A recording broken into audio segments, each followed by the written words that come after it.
Ji class now look at this कुछ basic mathematics की practice जो आप बचपन से कर रहे हैं।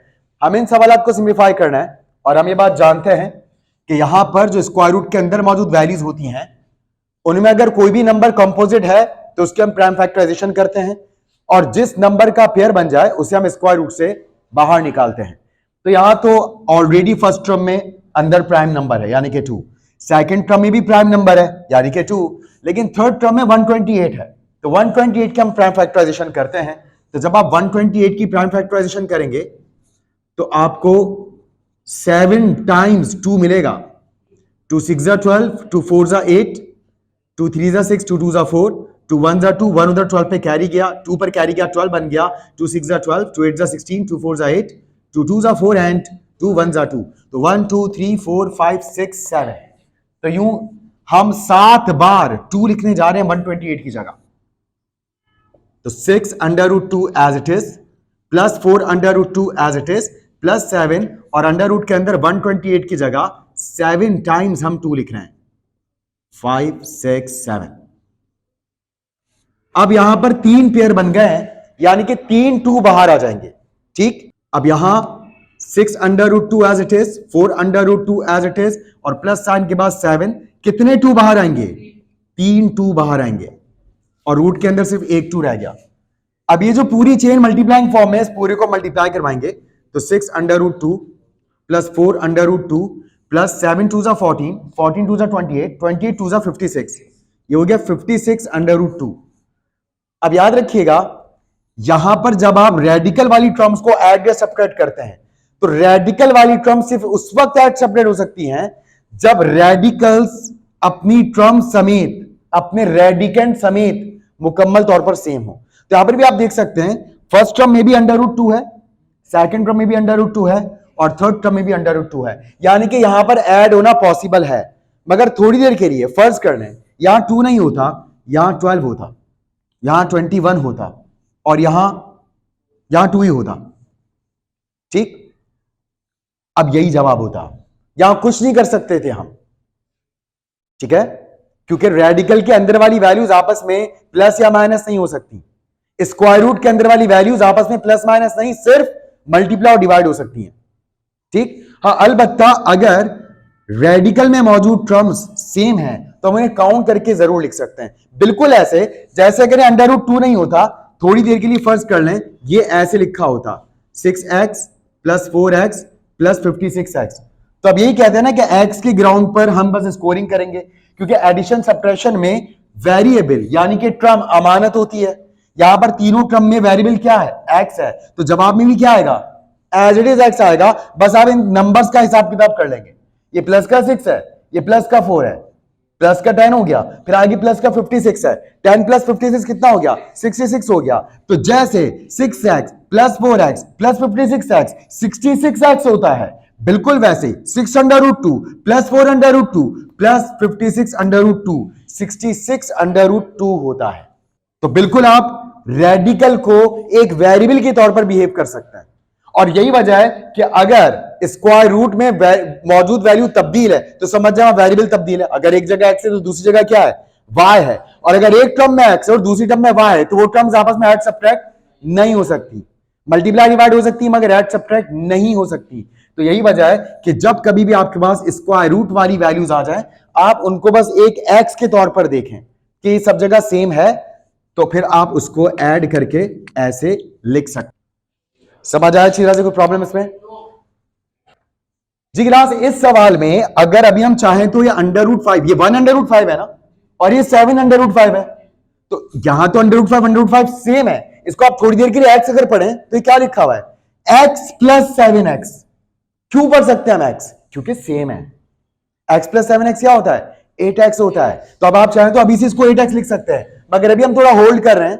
हम चाह रहे हैं 125 की भी प्राइम फैक्टराइजेशन अगर करें तो मे बी के यहां पर भी रूट के अंदर क्या रह जाए? सिर्फ 5 रह जाए, फिर तीनों को एक साथ ही ऐड कर लेंगे। क्योंकि जब आप 125 की प्राइम फैक्टराइजेशन करेंगे तो आपको पता चलेगा कि 3 बार 5 मिल रहा है आपको, क्योंकि 125 के आखिर में 5 आ रहा है तो 5 से आप कैंसिल कर सकते हैं।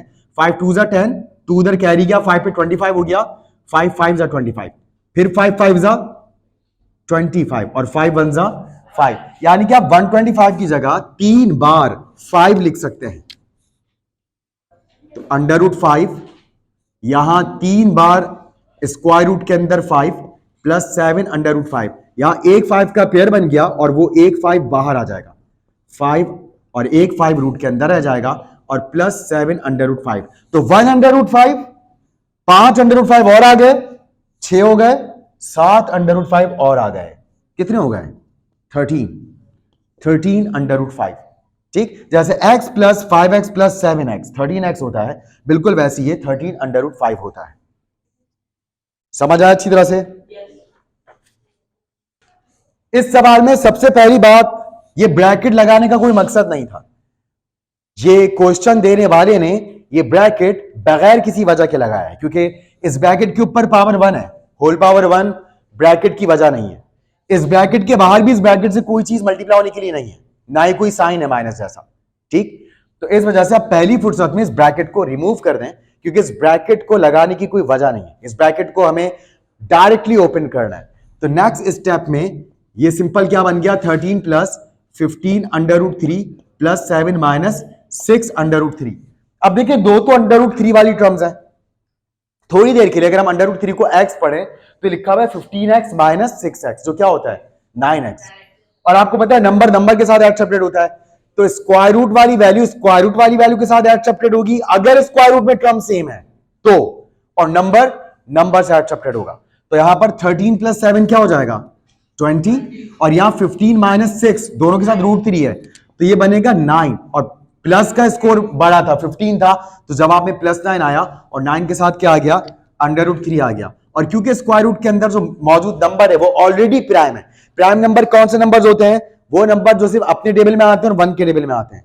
एग्जैक्टली दो टेबल्स में आने वाले नंबर्स प्राइम होते हैं, और प्राइम नंबर्स की आप कभी भी फिर प्राइम फैक्टराइजेशन नहीं करते, क्योंकि वो खुद प्राइम है। आपसे कोई ये तो पूछ सकता है कि आपके पेरेंट्स का क्या नाम है, मगर आपसे कोई ये नहीं पूछ सकता कि आपके बच्चों का क्या नाम है। तो यहां पर नेक्स्ट क्वेश्चन की तरफ आते हैं।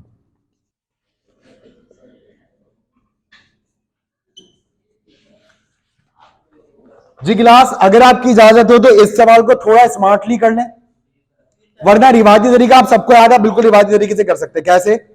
पहले आप लिखें 250 और उसकी क्या करें पूरी प्राइम फैक्टराइजेशन करें, फिर 490 की पूरी ऐसे प्राइम फैक्टराइजेशन करें, फिर जिन नंबर्स का पेयर बन जाए वो बाहर निकाल दें, और जब बाहर निकाल दें उसके बाद देखें अगर रेडिकल में टर्म सेम हो गई हैं तो ऐड करने की जहमत करें, वरना वहीं पर डब्बे में बंद करें उस एक्सप्रेशन को, फाइनल आंसर है वो।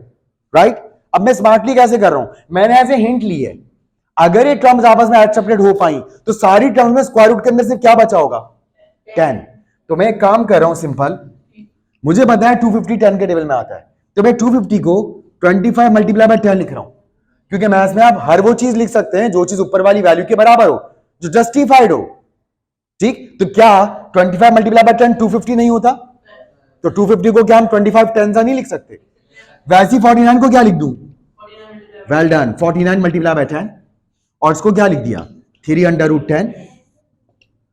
अब 25 तो परफेक्ट स्क्वायर है, 25 का स्क्वायर रूट क्या होता है? एक्सीलेंट 5। स्क्वायर रूट मतलब ऐसा नंबर सोचो जो खुद से मल्टीप्लाई हो 25 लेकर आए। तो 25 का क्योंकि स्क्वायर रूट ले लिया तो 25 से वो बाहर आकर क्या बन गया 5 बन गया, और स्क्वायर रूट के अंदर क्या रह गया 10। क्या 49 का स्क्वायर रूट होता है? वेल डन, 7 होता है, तो 7 बाहर आ गया और रूट के अंदर क्या रह गया 10 रह गया, और यहां पर भी प्लस 3 अंडर रूट 10 हो गया। अब सब जगह अंडर रूट 10 है, तो जैसे 5x plus 7x plus 3x 5 और 7 12 12 और 3 15x हो जाएगा, वैसे ही 15 रूट 10 हो जाएगा। मजीद 10 की अगर आप प्राइम फैक्टराइजेशन करते हैं तो कोई पेयर नहीं बन पाएगा, 2 मल्टीप्लाई बाय 5 आएगा सिर्फ, इसलिए इसकी प्राइम फैक्टराइजेशन करने का कोई फायदा नहीं है। यही इसका फाइनल आंसर है। मगर आप लोगों ने कोई टेंशन नहीं लेनी कि यार ये सर ने ऐसे कर लिया, आपको किसने कहा आप ऐसे करें? अगर आपको आइडिया आता है तो ऐसे कर लें, ठीक है, चेक करने वाले भी खुश हो जाएगा, आपको थोड़ा स्मार्ट मान लेगा, मगर आपको तरीका बता दिया ऐसे प्राइम फैक्टराइजेशन करते हैं।